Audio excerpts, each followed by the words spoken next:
de Miguel de Unamuno, San Manuel Bueno Mártir, además en la edición de cátedra que usó mi parte mejor en sus años de instituto. Ahí tenéis sus anotaciones. Bueno, estas son las mías para el vídeo, estas son las suyas, el original. Una edición, la verdad, muy entrañable para mí, porque yo también leí este libro en mi COU, pues en esta misma edición de cátedra, y encontrarla en nuestra biblioteca, pues he encontrado el libro de mi parte mejor.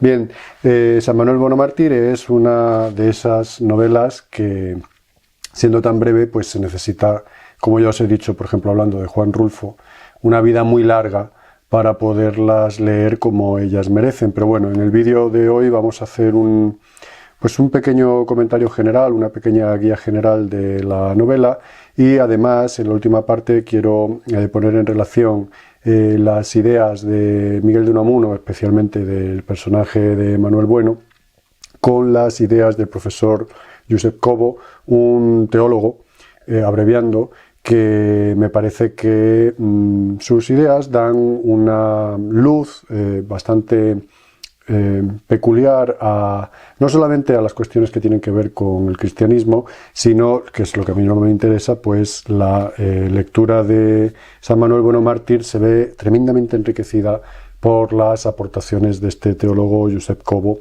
del que ya hablaremos. Bien, lo primero que quiero comentar es el hecho de que San Manuel Bueno Mártir es una novela del 98.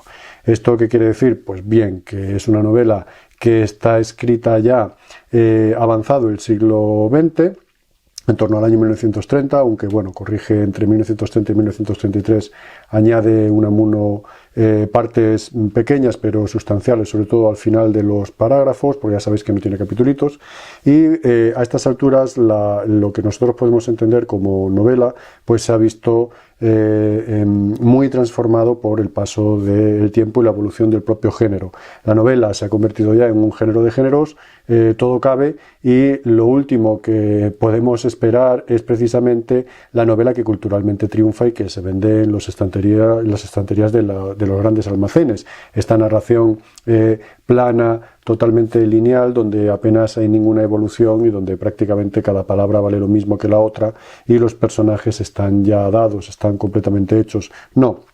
En este caso, Unamuno en su novela, o novela corta o cuento largo, yo creo que es más bien novela corta, porque no es lo mismo, pero bueno, no quiero meterme en estos jaleos. Es en realidad, además de una novela, es también un libro de memorias. La propia Ángela Carballino así lo reconoce. Ella, al inicio de la narración, dice que como parece que van a nombrar santo o declarar santo o proclamar santo, como se diga esto en liturgia, a su admiradísimo don Manuel, pues se dedica a escribir sus memorias. Sin embargo, estas memorias toman como base unos ciertos recuerdos y anotaciones de su propio hermano, de Lázaro, y finalmente, ya veremos al final del libro, pues resulta que esas memorias basadas también en las anotaciones del propio Lázaro, además de las experiencias de Ángela, pues resulta que están no solamente compiladas, sino editadas, corregidas y probablemente pues aumentadas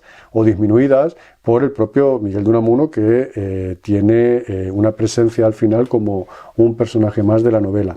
Ya en el canal tengo otro vídeo hablando de Niebla y de el concepto de la realidad de los entes de ficción, así que no me voy a entretener mucho en ello, simplemente diré que para Unamuno los entes de ficción no tienen una realidad subalterna o una categoría ontológica inferior a la de los entes de, digamos, la no ficción o de la realidad, es decir, que la carne y el hueso de los entes de ficción para Miguel de Unamuno es totalmente equiparable a la carne y el hueso de nosotros, ¿no? De los entes, por así decirlo, vivos o de la realidad.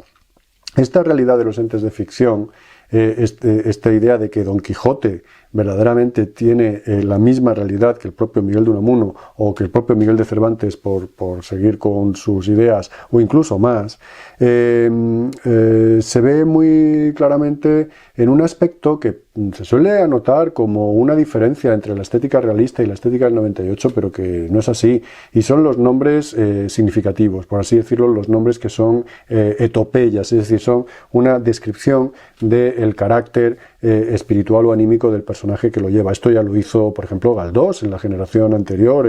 Por ejemplo, pues Misericordia habla, la protagonista se llama Benina, ¿de acuerdo? O yo que sé, el mismísimo Nazarín, que da el título a su obra, ese hombre santo, Nazarín, tan próximo al nazareno, ¿no? Bien, en el caso de San Manuel Bueno Mártir, los nombres son significativos, en realidad son etopeyas, es decir, son, repito, descripciones del espíritu o de el carácter del personaje que los lleva. Así, por ejemplo, Ángela Carballino. Ángela, todo el mundo sabe que ángel viene de mensajero en griego, ¿no? De ángelos. Entonces, el evangelio es el buen mensaje, la buena nueva, la noticia venturosa. Entonces, Ángela, que es la que nos da noticia de la vida de su admirado Don Manuel, pues es como la mensajera de la evangelista de la novela. En cuanto a su apellido, Carballino, pues hace mención a su padre, que no conoció, de origen gallego, como se puede ver sería como roblecito, ¿no? Carballino sería algo así como roble pequeño en gallego, y tiene que ver también pues con este carácter humilde, decoroso de la protagonista. Su hermano, Lázaro, tiene que ver con el personaje bíblico, el personaje evangélico. Para quien no sepa, Lázaro, amigo de Jesús, la familia son amigos y tal, entonces muere y Jesús lo resucita de la muerte, ¿no? Entonces el hermano de Ángela, Lázaro, digamos que llega al pueblo, a Valverde de Lucerna, con una vida, y esa vida muere para él porque nace a una nueva concepción del mundo, que sería abandonar los dogmas de los ideales del progresismo político en virtud de su experiencia con San Manuel, con Don Manuel Bueno, y cómo eso cambia radicalmente su manera de percibir no solamente la realidad social y política, sino también la individual, la espiritual. El mismo pueblo, Valverde de Lucerna, fijaos, Valverde pues es un locus amoenus, ¿no? Es un valle verde, y Lucerna, a mi entender, que tiene que ver con la leyenda esta del pueblo sumergido en el lago y tal, de un tal Luisarn francés o suizo, no recuerdo, pero Lucerna en cualquier caso tiene que ver inevitablemente con luz, con algo que da luz. Entonces es un valle verde luminoso que concede luz, es decir, no que refleje la luz del sol, sino que el propio paisaje irradia luz, irradia verdad, irradia realidad, ¿no? Entonces, este simbolismo del nombre del pueblo afecta también al propio paisaje, pero bueno, esto hablaré ahora dentro de un momento.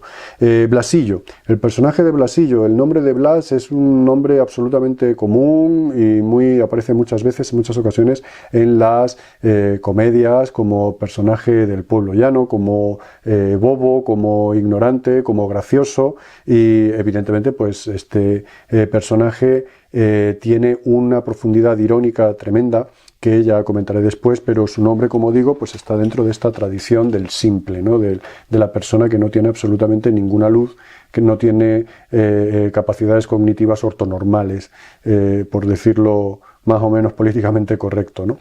El propio Manuel Bueno, evidentemente, Manuel, a Niño Jesús se le llama Emmanuel, es Dios con nosotros en hebreo. Bueno, no hace falta explicar más, es algo así como el resumen de la carnalización de la idea de bondad. Y sí quisiera detenerme un momentito en ese apelativo mártir que pone Unamuno en el título, aunque evidentemente no salga en la novela porque está vivo. Mártir en griego significa testigo, y esto pues quiero que se tenga presente para cuando veamos algún fragmentito, para que lo comprendáis bien. Decir que alguien es un mártir no se refiere exclusivamente, como en el uso actual, a que es alguien que se ha sacrificado por un ideal, sino que en origen ese sacrificio de los mártires tenía que ver con su testimonio. Ellos eran ajusticiados por precisamente dar testimonio de su fe. Entonces, mártir es una palabra común en griego que significa eso, testigo.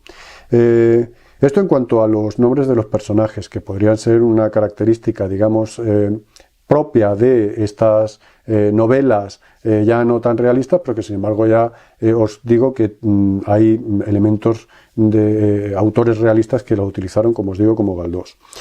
Otro elemento que quiero señalar como propio de la estética de esta novela es el paisaje y la unión del paisaje con el paisanaje.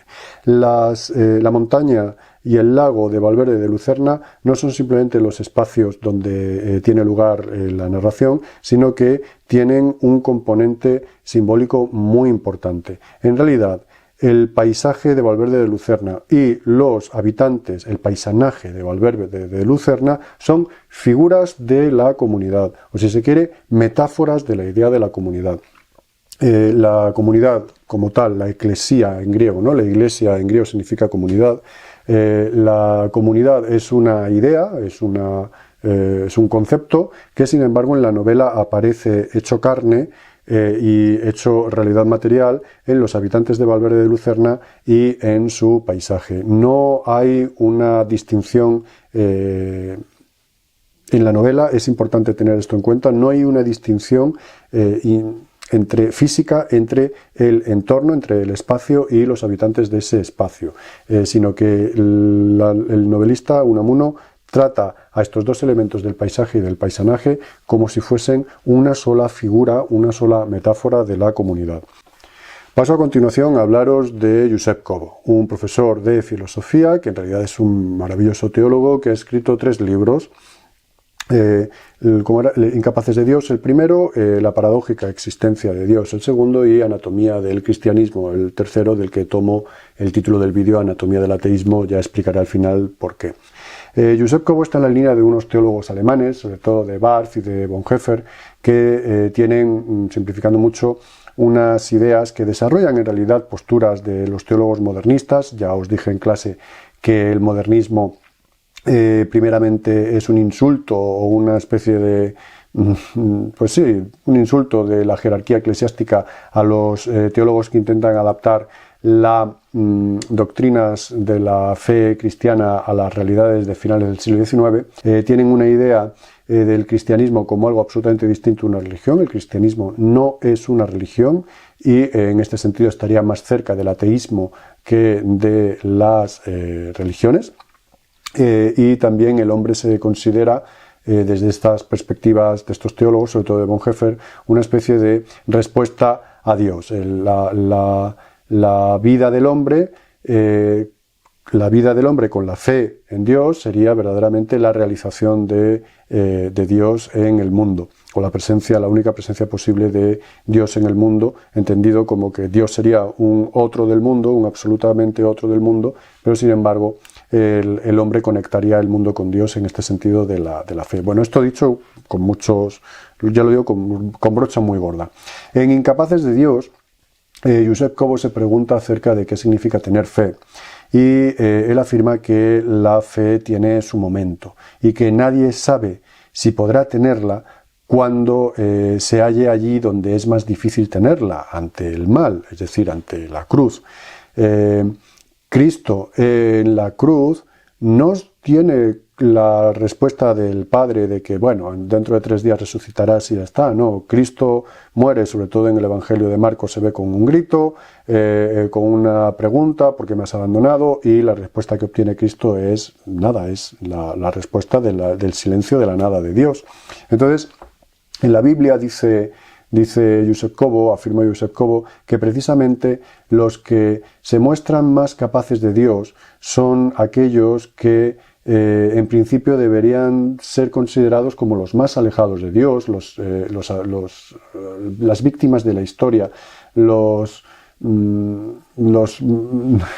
iba a decir desfavorecidos, pero ya sabéis que a mí esa palabra no me gusta, los perjudicados de la historia, los verdaderamente perjudicados de la historia, es decir, los muertos antes de tiempo, los torturados, los pobres, los que mueren de hambre, los que en principio tienen una vida totalmente alejada de Dios. Esos son los que verdaderamente están en condiciones de ser capaces de Dios y precisamente cumplen con la voluntad de Dios sin Dios mediante, con Dios, digamos, sin estar Dios presente en sus vidas, son ellos los que están en condiciones de dar ejemplos de fe. Josep Cobo en sus libros da muchos ejemplos de estos incapaces de Dios, unas madres en El Salvador, otra madre en Jerusalén al principio y tal. Yo no voy a alargar el vídeo, os leéis los libros que son muy recomendables, pero en lo que toca a San Manuel Bueno Mártir es evidente que Manuel es un pobre de espíritu, en el sentido no de que Manuel Bueno, el sacerdote, no en el sentido de que no tenga voluntad, sino de que es incapaz de tener una vida espiritual. El espíritu grande, el magnánimo, es aquel que tiene una capacidad espiritual potente, es decir, que puede tener una vida espiritual profunda. Sin embargo, los pobres de espíritu del Sermón de la Montaña de los Evangelios no son los apocados, no son los que tienen miedo, no son los que no tienen voluntad, no, son los que por su realidad, la que sea, porque sean estos desfavorecidos, ¿no?, desde el punto de vista de la caridad malentendida, estas víctimas de la historia, o bien desde las propias congojas espirituales de Manuel, de Manuel Bueno, pues es un pobre de espíritu porque no puede tener vida espiritual, es incapaz de Dios. Sin embargo, siendo él incapaz de Dios, es el catalizador que hace que la relación entre la comunidad y Dios sea más fluida y más rápida. Es su presencia, la presencia de don Manuel, la presencia del incapaz de Dios, la que hace que la presencia de Dios sea más evidente y tenga una realidad fáctica, sea operativa, pasen cosas, se ayuden los unos a los otros, se atienda a los que lo necesitan, etc. En este sentido, entonces, don Manuel Bueno sería un incapaz de Dios, en el que precisamente por ser incapaz de Dios se manifiesta la voluntad de Dios de una manera más plena y más pura. En cuanto al siguiente libro, La paradójica existencia de Dios, como os digo, siguiendo con estas ideas de los teólogos alemanes, de Barth y de Bonhoeffer principalmente, a Dios se le entiende como una radical otredad. No habita otro mundo, no hay un más allá, mi alma inmortal cuando suba al paraíso no llegará a otro mundo, sino que estos teólogos, y Josep Cobo con ellos, entiende que Dios no es que habite en otro mundo, sino que es lo otro del mundo. No puede haber una existencia de Dios en el mundo porque entonces ya no habría mundo, tendríamos la realidad de Dios plenamente y cuando Dios se hace presente, la realidad del mundo queda totalmente descuajada y de ahí que las historias que aparecen en la Biblia sean precisamente por eso un rastro de la presencia de Dios por su mera imposibilidad. Si no se hiciera presente Dios en el mundo, no existirían, no habrían pasado estos acontecimientos totalmente imposibles, como por ejemplo la resurrección, etc., ¿no? En este sentido, esta absoluta otredad de Dios y esta absoluta ausencia de Dios en el mundo toma la idea de Bonhoeffer de ante Dios sin Dios.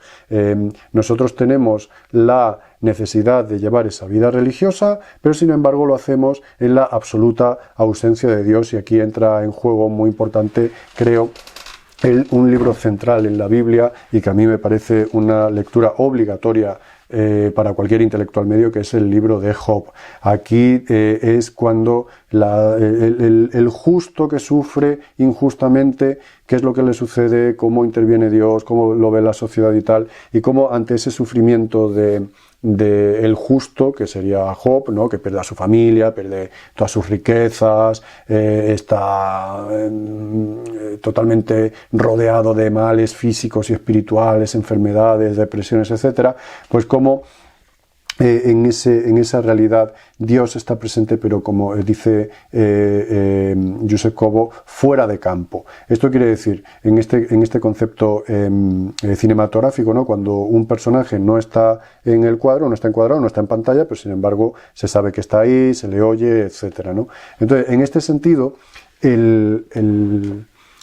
los otros serían precisamente los otros los que confiesan paradójicamente, gracias al ejemplo de don Manuel, la existencia de Dios. Es decir, gracias a la descreencia de don Manuel, ellos, paradójicamente, creen con profundidad y con sinceridad y de una manera, yo creo que, digamos, católica, en la existencia de Dios. Y finalmente, con respecto a la anatomía del cristianismo, querría deciros, Jesús para Josep Cobo es el quién de Dios.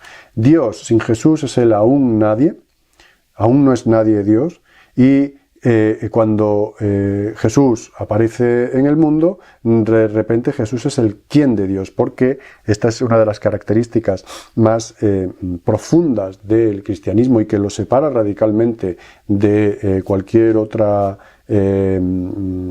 religión, y es que Dios tiene cuerpo, literalmente, y esto es muy importante para Unamuno.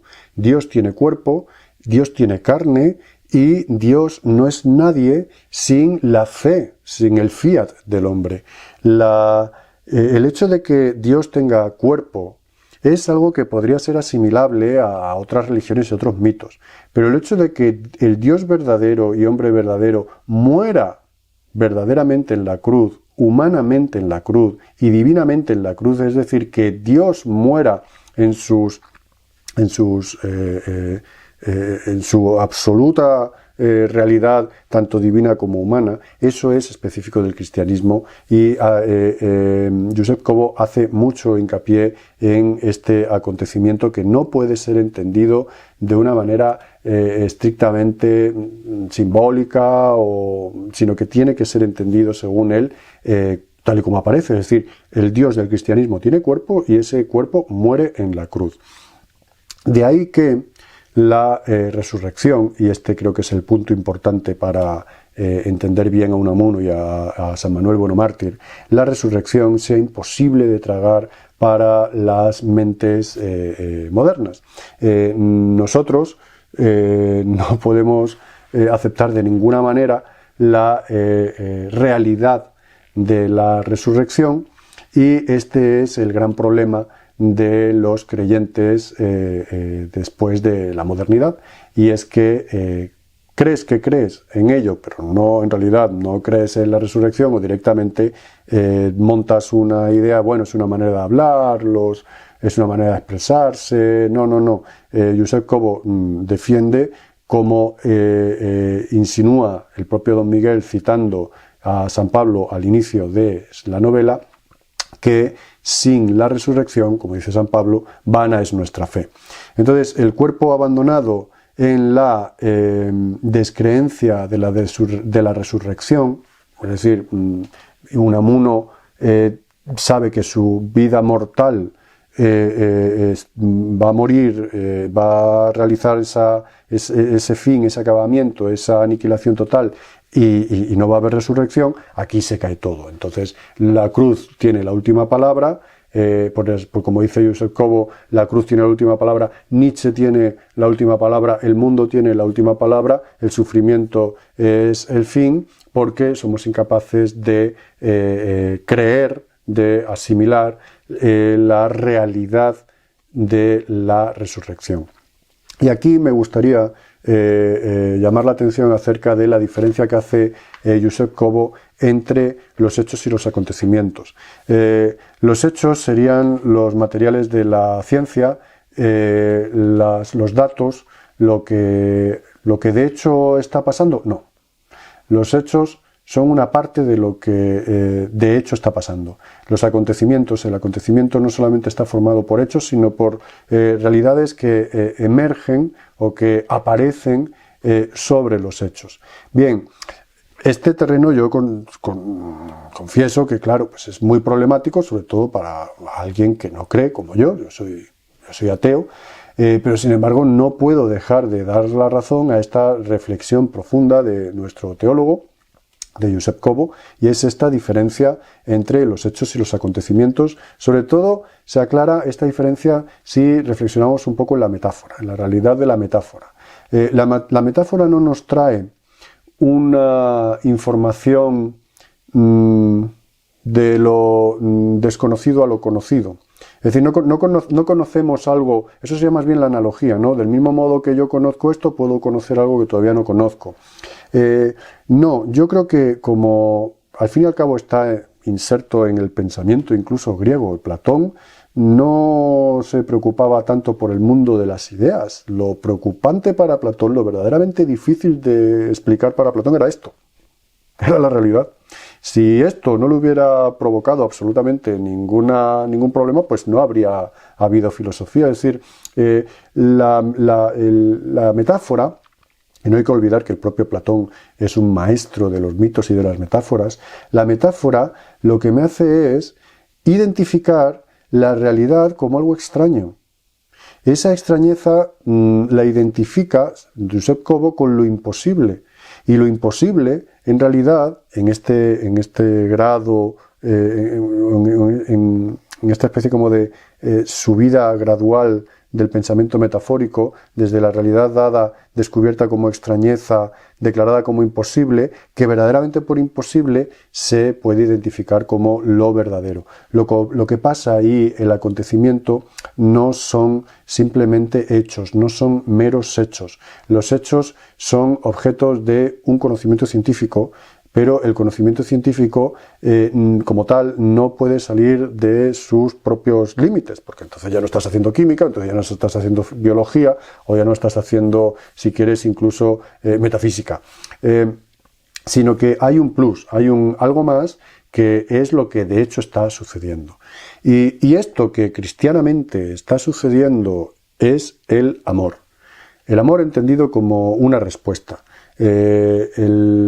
A don Manuel le cuadra muy bien, por mucho que él dude, a don Manuel le cuadra muy bien dos momentos en la Biblia que para mí son muy esclarecedores de la novela, aunque no salgan como tal, pero ayudan mucho a comprender la profundidad del personaje de don Manuel. Y es cuando Caín mata a Abel, Dios le pregunta ¿dónde está tu hermano? Esta pregunta es fundamental. Y la pongo en relación con un pasaje del Evangelio según San Mateo, el del juicio final, el Mateo 25, que es cuando llega Cristo, ¿no? Ya están todos condenados a la izquierda y los salvados a la derecha, y Cristo les dice a los condenados que están condenados tal, y entonces ellos dicen que ¿por qué? Y entonces dice Cristo aquellas palabras famosas de que porque no diste de beber al sediento, no diste de comer al hambriento, no vestiste al que no tenía y no acogiste al que huía. Y entonces los malvados le preguntan, pero Señor, ¿cuándo no te hicimos eso? Y Cristo responde, cuando no se lo hicisteis a vuestros hermanos, no me lo hicisteis a mí. Pero lo curioso de este capítulo del Evangelio de San Mateo, el 25, es que a los justos les pasa exactamente lo mismo que a los réprobos. Ellos preguntan igual, pero hombre, ¿y nosotros cuándo te hemos hecho eso? O sea, ¿cuándo nosotros te hemos dado de beber, dado de comer, dado de vestir, o cuando huías te ofrecíamos refugio? Y responde Cristo exactamente lo mismo. ¿Cuándo se lo hicisteis al hermano? Cuando disteis de beber al hermano me lo dabais a mí, cuando alimentasteis al hermano me alimentabais a mí, etc. Entonces, yo creo que pocas personas están en condiciones, pocas personas que se declaran cristianas, están en condiciones de responder a la pregunta ¿dónde está tu hermano? Y pocas personas que se declaran cristianas están en condiciones de, si leen el capítulo de San Mateo, no echarse a temblar. Don Manuel sí estaba en condiciones de hacerlo. Don Manuel precisamente es la manifestación del amor de Dios en la medida en que es la manifestación de la respuesta amorosa a las necesidades del otro. Y así, a mí me gustaría inventar la plana a Don Miguel y en vez de titular en la novela San Manuel Bueno Mártir, yo le diría San Manuel Bueno Respondedor, por no decir responsable, que es demasiado moral, porque es el que responde siempre ante el sufrimiento del otro.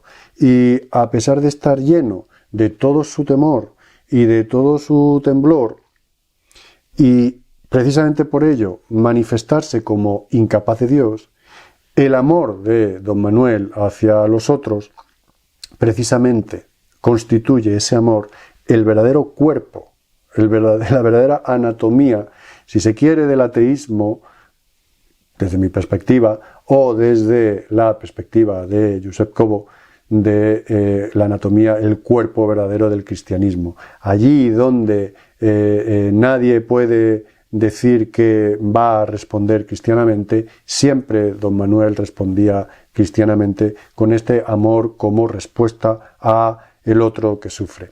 A pesar de que don Manuel no puede ni con la cita de Pablo del inicio, de que, bueno, no la pone él exactamente, él al inicio dice, si solo en esta vida esperamos en Cristo somos los más miserables de los hombres todos, que es la primera a los Corintios de San Pablo, en esa misma carta se lee lo que os digo de que sin la resurrección vana es nuestra fe. Y no puede don Manuel con eso, porque es incapaz de Dios, como tampoco puede con ese gran momento central del libro de Job, en el que Job dice que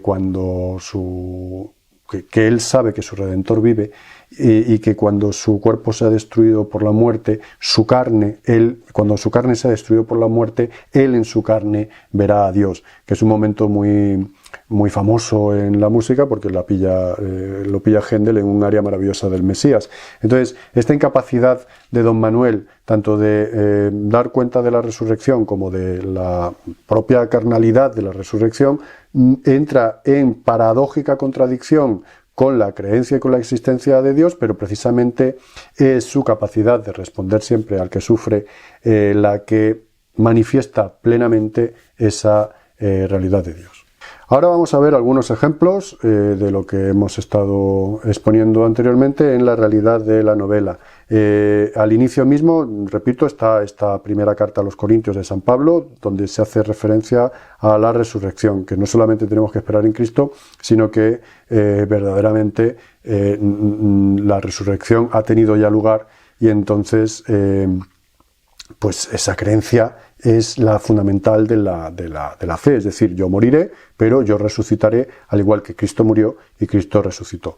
Además de esto, fijaos, dice, ¿con qué destino? Todo lo que sé y recuerdo de aquel, dice Ángela Carballino, de aquel varón matriarcal, que esta expresión pues está muy en la línea el antagónico y contradictorio don Miguel de Unamuno, un varón matriarcal. A mí me gusta mucho esta expresión porque la podemos poner en conexión con los movimientos lingüísticos actuales acerca de las diferencias de género, etc. Bien, aquí tenemos un ejemplo maravilloso de un varón matriarcal. No todos los varones con poder pastoral son inevitablemente patriarcales. También existen los varones matriarcales. Cuando dice, era alto, delgado, erguido, llevaba la cabeza como nuestra peña del buitre lleva su cresta, y había en sus ojos toda la hondura azul de nuestro lago. Se llevaba las miradas de todos, y tras ellas los corazones, y él al mirarnos parecía, traspasando la carne como un cristal, mirarnos al corazón. Todos le queríamos, pero sobre todo los niños. ¿Qué cosas nos decía? Eran cosas, no palabras. Empezaba el pueblo a olerle la santidad, se sentía lleno y embriagado de su aroma.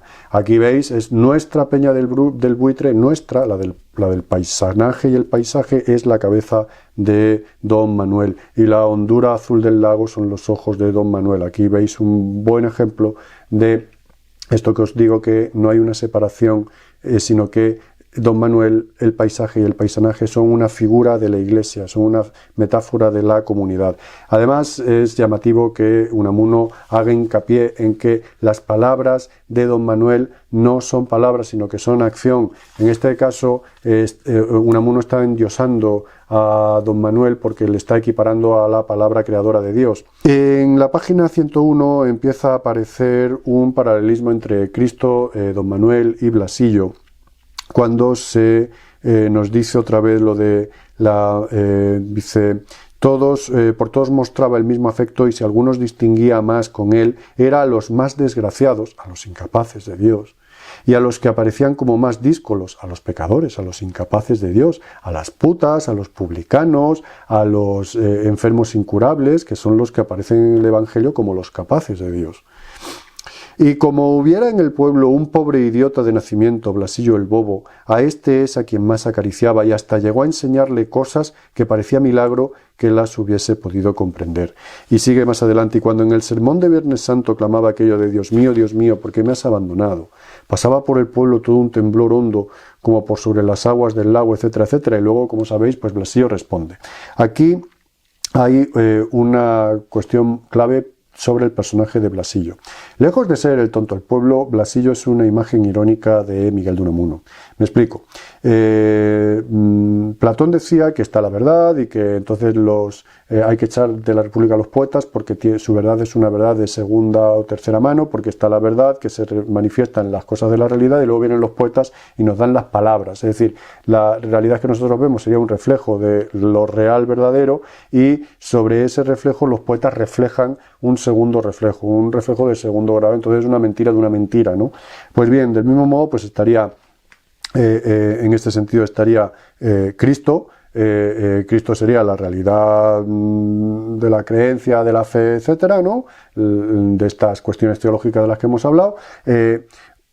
Don Manuel sería una imagen cristiana, humana, de esa realidad divina de Dios, y Unamuno sería el que, pergeñando todo el jaleo irónicamente reflejado en Blasillo, que imita a Don Manuel, Unamuno imita a Don Manuel, al verdadero capaz de Dios y a la verdadera manifestación carnal de Dios en palabras, ¿no? Entonces yo quiero ver en Blasillo toda esta complejidad simbólica de que es una imagen irónica, Blasillo, del propio Miguel de Unamuno, del mismo modo que los artistas son un reflejo de un reflejo. En la página 103 aparece la recitación del credo.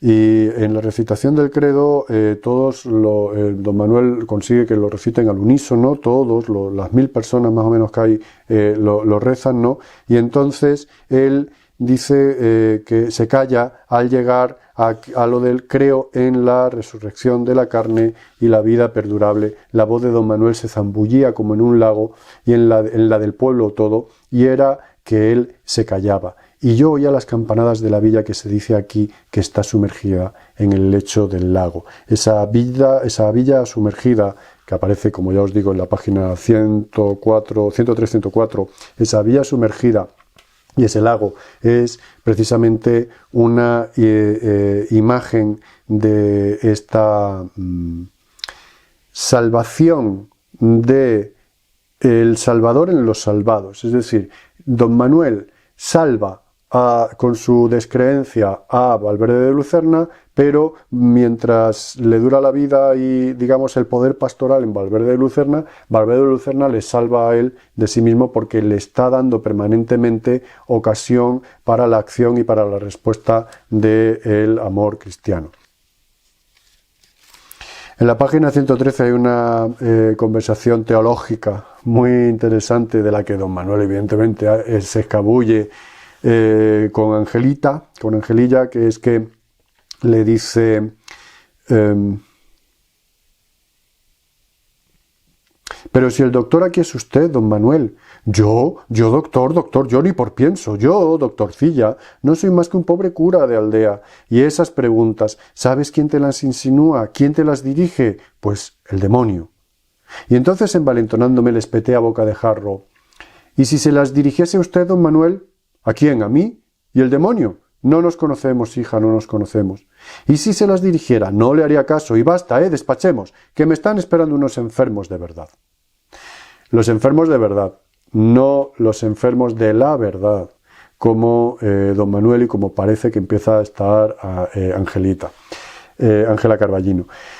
¿Por qué? Pues porque la religión es una verdad que te ofrece un Dios hecho a medida, y la verdad es algo que está más allá de toda religión. La verdad de Dios está más allá de toda religión. Entonces, como veis, no quiere ningún tipo de conversación teológica, porque la conversación teológica lleva a la verdad de la irreligión, de la necesidad de abandonar la religión si verdaderamente uno pues tiene estas inclinaciones religiosas, paradójicamente, ¿no?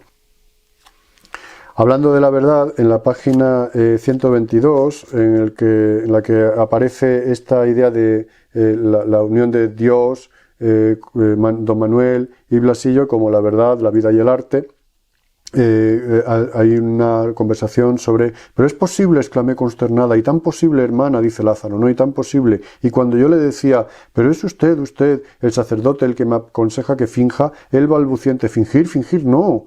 Eso no es fingir. Toma agua bendita, que dijo alguien, y acabarás creyendo. Y como yo mirándole a los ojos le dijese, ¿y usted celebrando misa ha acabado por creer? Él bajó la mirada al lago y se le llenaron los ojos de lágrimas, y así es como le arranqué su secreto.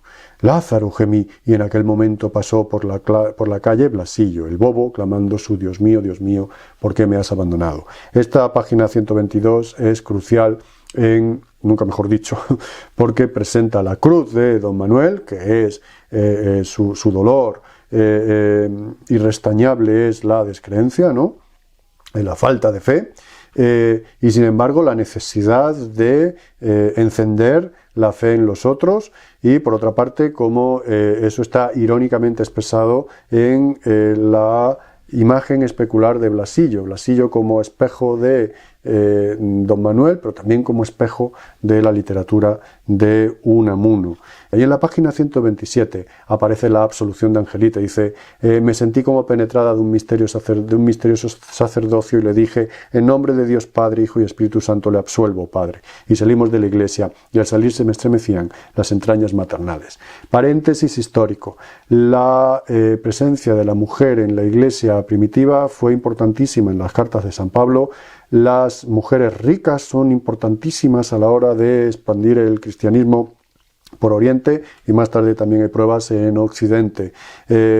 No se dice a lo mejor del obispo, quizás sí, en San Pablo, pero sí de los diáconos y de la gente que le ayuda al obispo, que tienen que ser, literalmente dice él, hombres de una sola mujer. ¿De acuerdo? Esto de que los curas no se casen es una cuestión medieval que tiene que ver con impedir que el alto clero se convierta en una aristocracia paralela hereditaria. Que los grandes cargos de los obispos del imperio, de los distintos reinos, pudieran heredarse. Entonces se impidió que los curas tuvieran familia solamente por esto. Los pastores protestantes tienen familia y no hay ningún problema, y las mujeres están igual de capacitadas que los hombres para dar fe de Dios y, como digo, para ser capaces de Dios. Y aquí Ángela, lejos de ser aquí una especie de, pues eso, de herejía o de blasfemia, antes bien al contrario, creo que el comportamiento de Unamuno aquí es perfectamente cristiano. Se habla del tedio, muy importante en la página 129, va apareciendo, ahora que ya nos llegamos al final, pues va apareciendo el tedio. Dice, mira Lázaro, he asistido a bien morir a pobres aldeanos ignorantes, analfabetos que apenas se habían salido de la aldea, y he podido saber de sus labios, y cuando no adivinarlo, la verdadera causa de su enfermedad de muerte, y he podido mirar allí a la cabecera de su lecho de muerte toda la negrura de la sima del tedio de vivir, 1000 veces peor que el hambre. Entonces, contra este tedio, que es la concreción de su enfermedad espiritual, pues don Manuel opone la vida activa. En la página 134 vuelve otra vez lo del temblor y el llanto de Blasillo, y lo de la vida eterna y rezar por el propio Cristo, que esto es muy importante. Este es un momento tremendo en el que don Manuel llega a afirmar que en la cruz del propio Cristo se hallaba en su misma situación, cuando dice, no hay más vida eterna que esta, que la sueñan eterna de unos pocos años. Y cuando me la dio, a mí me dijo, reza, hija mía, reza por nosotros. Y luego algo tan extraordinario que lo llevo en el corazón, como el más grande misterio, y fue que me dijo con voz que parecía de otro mundo, y reza también por nuestro Señor Jesucristo. Porque Cristo en la cruz es incapaz de Dios, es un abandonado de Dios. Y si no hubiera sido así, y si Cristo hubiera subido a la cruz, lo hubieran clavado, sabiendo que iba a resucitar y que, bueno, pues que aquello era parte de una narración, pues entonces apague y vámonos, estaríamos en el mundo de la mitología y Cristo no sería algo distinto, o no cabría entender de él algo distinto, y entonces los libros de Cobo no serían interesantes, ni la teología sería en absoluto interesante, algo distinto de cualquier otro Dios sacrificado, de los que están llenos todas las mitologías, ¿de acuerdo? En la página 146 leemos una frase tremendamente unamuniana, pero que en sus retruécanos y antítesis creo que se encierra gran parte de la idea del libro, que dice, estos se murieron creyendo no creer lo que más nos interesa, pero sin creer creerlo. Repito, se murieron creyendo no creer lo que más nos interesa, pero sin creer creerlo. Y después sigue toda una racionalización de Ángela, en la que Ángela dice que al fin y al cabo Dios los hizo creerse incrédulos precisamente porque en su providencia estos incapaces de Dios eran el momento necesario para que el pueblo todo de Valverde de Lucerna fuese eso, una eclesía, una comunidad. Bueno, pues hasta aquí este pequeño comentario de San Manuel Bueno Mártir. Espero que disfrutéis de esta especie de testamento espiritual de Miguel de Unamuno. Si os interesa, yo os aconsejo que os leáis Del sentimiento trágico de la vida y un poema maravilloso que es Al Cristo de Velázquez. Y bueno, hasta aquí.